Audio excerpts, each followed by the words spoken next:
Друзья, привет! Давно мы с вами не обсуждали заокеанские автомобили, поэтому сегодня это видео посвящено Shelby, построенной на платформе Mustang. –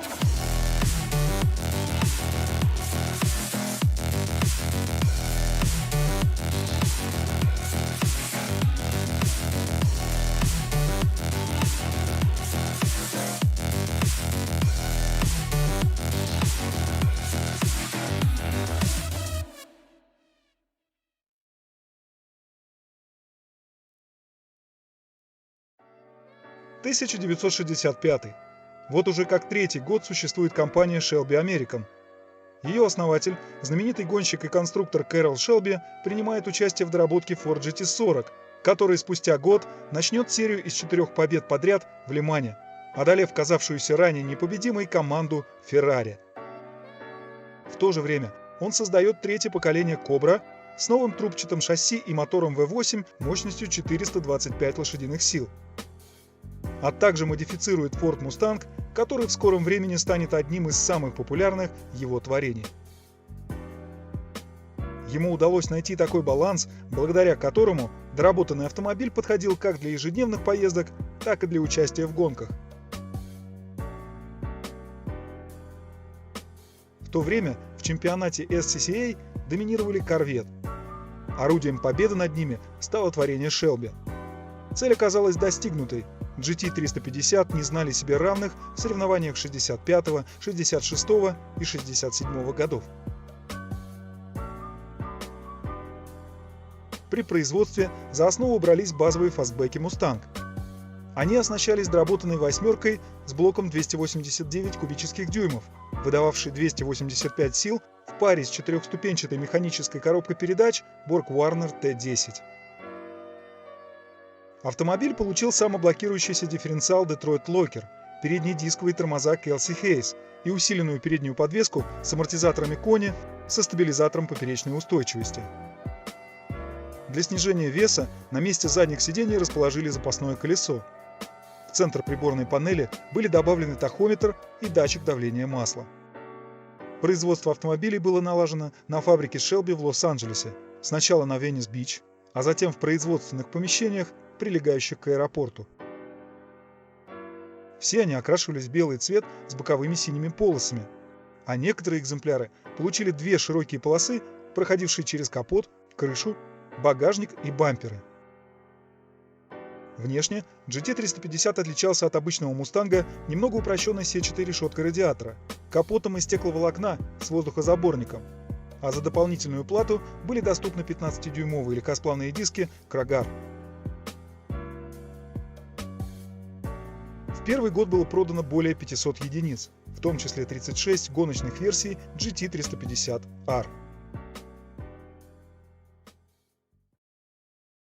В 1966-м GT350 стал более практичным и комфортабельным и утратил часть своего гоночного потенциала. Теперь покупатель мог выбрать различные варианты окраски кузова.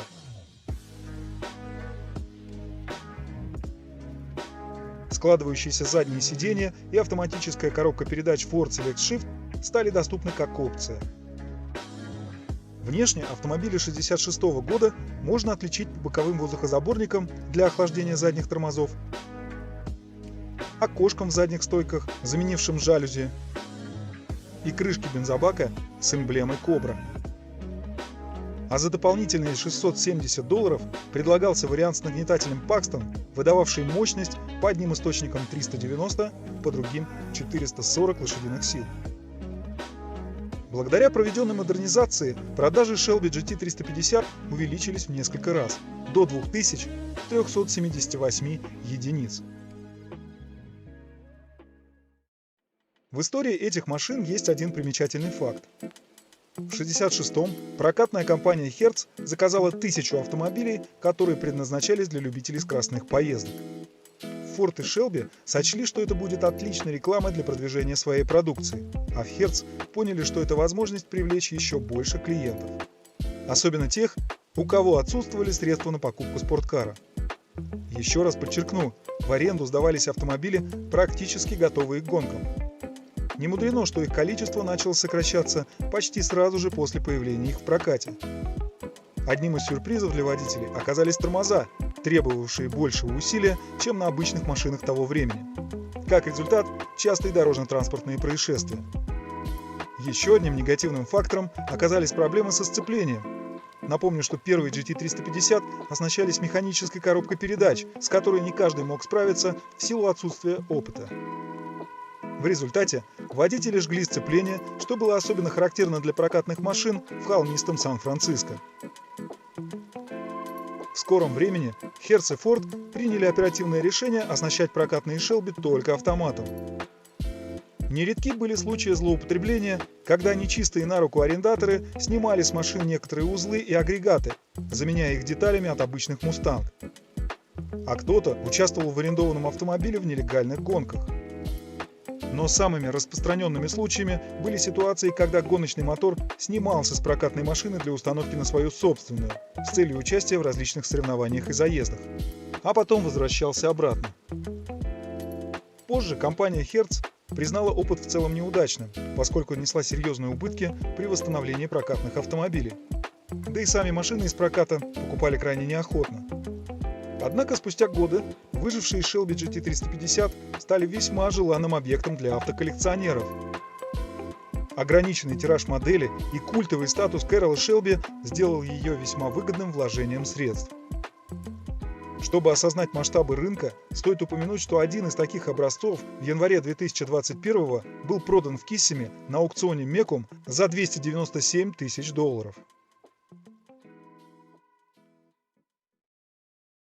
Когда в 1967-м стандартный Mustang претерпел изменения и увеличился в размерах, к имеющейся версии GT350 Shelby добавил более мощную восьмерку с блоком 428 кубических дюймов, с двумя четырехкамерными карбюраторами Холли и алюминиевым впускным коллектором, выдававшую 355 сил. Благодаря таким характеристикам разгон до 100 км в час занимал всего 7 секунд. Модификация получила имя GT500. Конструкция подвески почти не изменилась, за исключением настраиваемых амортизаторов компании Gabriel и шин Goodyear Speedway. И четырехступенчатая механическая коробка передач осталась прежней, а в качестве опции предлагалась фордовская автоматическая трансмиссия Cruise-O-Matic. Кстати, задние сиденья теперь устанавливались по умолчанию. Отличительными особенностями модели 1967 года стали тахометр, размеченный до 8000 оборотов в минуту, спидометр до 140 миль в час и алюминиевая отделка на передней панели. Что касается внешности, то появились уникальные задние фонари с последовательным включением поворотников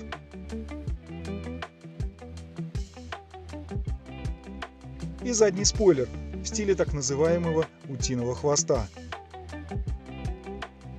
Капот и крышка багажника для снижения веса все так же изготавливались из стекловолокна. Фары дальнего света крепились на решетке радиатора. Благодаря расширению трансмиссии и появлению в 1968 году варианта с открытым верхом, продажи машин выросли вдвое. Однако уже с конца 1967-го Shelby практически перестал участвовать в совместном с Ford проекте и к тому же прекратил выпуск модели Cobra. Компания Shelby American закрылась, а сам Кэрролл Шелби временно ушел из автомобильной отрасли. Но производство спорткаров продолжилось под началом компании Ford на заводе в Мичигане. Модернизированный вариант 1968 года внешне еще больше стал отличаться от серийного Mustang. Изменилась форма решетки радиатора, воздухозаборники на капоте были смещены вперед, а сзади установили большие горизонтальные фонари от модели Thunderbird 1965 года. Как уже говорилось ранее, в 1968-м в продаже впервые появилась открытая версия, в серийное оснащение которой входила мощная дуга, защищающая пассажиров при опрокидывании автомобиля.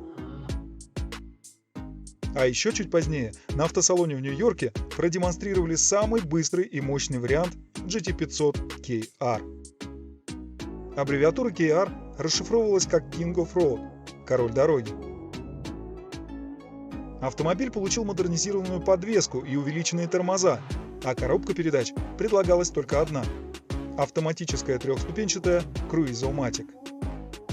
Всего было выпущено 933 фастбека GT500 KR и 318 единиц с открытым верхом.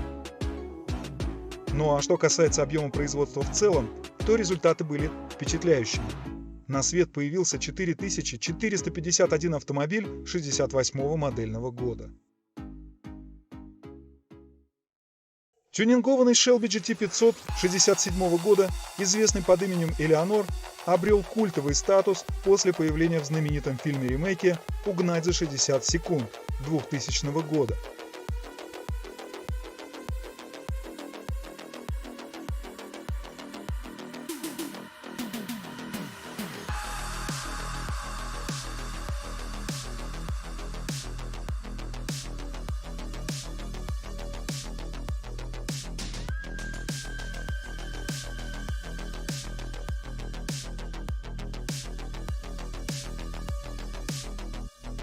В настоящее время на рынке существует немало реплик, созданных по образцу из фильма, которые к тому же стоят немалых денег.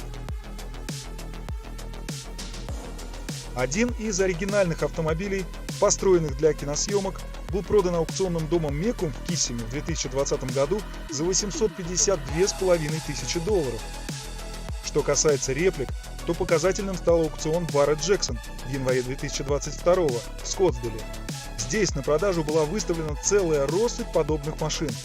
Результаты продаж оказались впечатляющими. Цены варьировались от 260 до 495 тысяч долларов. А самая дорогая реплика ушла с молотка за невероятные 550 тысяч долларов.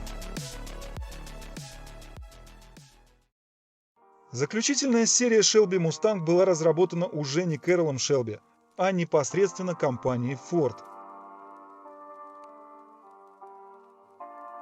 Взяв за основу новый Mustang 69 года, который в очередной раз увеличился в размерах и стал тяжелее, в GT350 и GT500 были внесены значительные изменения. Кузовные детали были серьезно переработаны. Добавили множество стеклопластиковых деталей кузова и элементов стайлинга, благодаря которым внешний облик автомобиля окончательно развел по углам серийный Mustang и версию Shelby. Что касается передней части, то появились иной формы капот и передние крылья, а также иная решетка радиатора во всю ширину автомобиля. Все воздуховоды в капоте были полностью функциональны, а привычные боковые воздухозаборники были теперь не только в задних, но и в передних крыльях. Задняя часть тоже была переработана и напоминала Shelby 68-го модельного года, в основном из-за фонарей от того же Thunderbird. И еще одним уникальным штрихом стали двойные выхлопные трубы, не разведенные по бокам кузова, а наоборот смещенные по центру, благодаря чему у автомобиля был свой собственный звук выхлопа. Интерьер практически полностью повторял стандартный салон Mustang, однако и здесь можно было найти свои отличия. Спидометр размечен до 140 миль в час, как и на ранних моделях, а на центральной консоли установлены амперметр и датчик давления масла. На выбор покупателям предлагались все те же два варианта кузова – фастбэк и кабриолет. Все Shelby 69 года оснащались подвеской со спортивными настройками, а также уникальными 15-дюймовыми алюминиевыми дисками с шинами Goodyear Polyglass. Что касается начинки, то стартовая версия GT350 оснащалась V-образной восьмеркой Windsor с блоком 351 кубический дюйм, мощностью 290 сил. Вариант GT500, как и ранее, оснащался тем же двигателем Cobra Jet с блоком 428 кубических дюймов, мощностью 335 сил. Он же устанавливался на выпускавшийся параллельно Mustang Mach-1, который был почти идентичен Shelby GT500 и по характеристикам, и по оснащению. В связи с этим руководство компании Ford приходит к выводу о том, что выпускать обособленные версии Shelby больше нет необходимости. Принимается решение сосредоточиться на производстве заряженных версий Mustang исключительно под брендом Ford. В том же 1969 году соглашение о сотрудничестве между двумя компаниями было расторгнуто, однако уже собранные Shelby продавались еще в течение 70-го года. В следующий раз Мустанг с приставкой Shelby появится только спустя 35 лет. Бытует мнение, что настоящие Shelby на платформе Mustang выпускались только на протяжении первых 2 лет деятельности фирмы, а после этого уже просто зарабатывали деньги на раскрученном бренде. Однако нельзя не признавать в более поздних моделях отсутствие конструкторского духа Кэрролла Шелби, даже в тех автомобилях, которые строились уже совсем в других масштабах на крупном фордовском заводе. Да и сам основатель не обделял своим вниманием продукцию, к производству которой имел весьма опосредованное отношение. Вот тут мы и подошли к интриге сегодняшнего выпуска.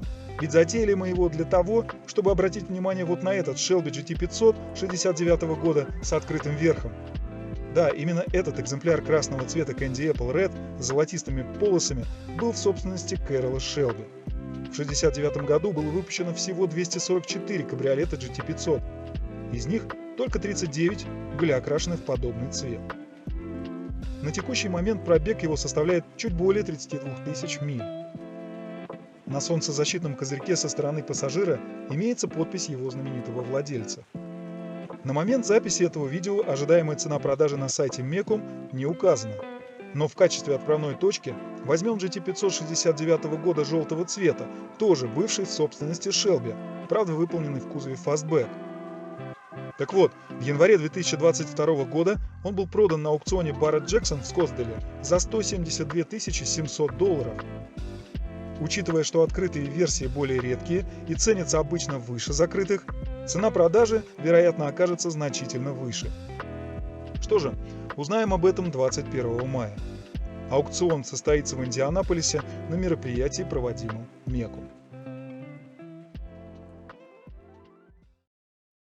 Перед тем, как попрощаться, несколько слов о рынке Shelby GT350 и GT500. Стоимость GT350 составляет в среднем $160–180 тысяч. Самыми ценными являются наиболее ранние автомобили. Например, редкий кабриолет 1966 года был продан на аукционе Mecum в Индианаполисе в июле 2020 года за $1 100 000. Как это ни странно, но версии GT500 отнюдь не дороже 350-х, и их средняя стоимость за последние 5 лет варьируется в том же диапазоне, что и у младшей модели. Лишь только заряженные варианты GT500 KR уходят несколько дороже, но также в пределах $200 000. Хотя среди GT500 тоже есть интересные исключения. Например, вот эта версия Super Snake 1967 года. Тот же Mecum в январе 2019 в Киссиме продал его за $2 200 000. А наиболее дорогими, как вы и сами могли догадаться, уже продолжительное время являются модификации, с которой начиналась история Shelby Mustang. Те самые ранние автомобили, построенные для гонок в национальном чемпионате. В продажу они, правда, поступают достаточно редко, однако цена продажи зачастую исчисляется весьма внушительными цифрами. В подтверждение слов взгляните вот на эти примеры. В августе 2021 в Монтерее Shelby GT350R нашел себе нового владельца за $1 265 000. Но дороже всех оказался вот этот экземпляр. В июле 2020 в Индианаполисе торги остановились на отметке в $3 850 000. И ту, и другую машину продал аукционный дом Mecum. А теперь все. Спасибо, что заходите. Никогда не болейте. Ну а пока.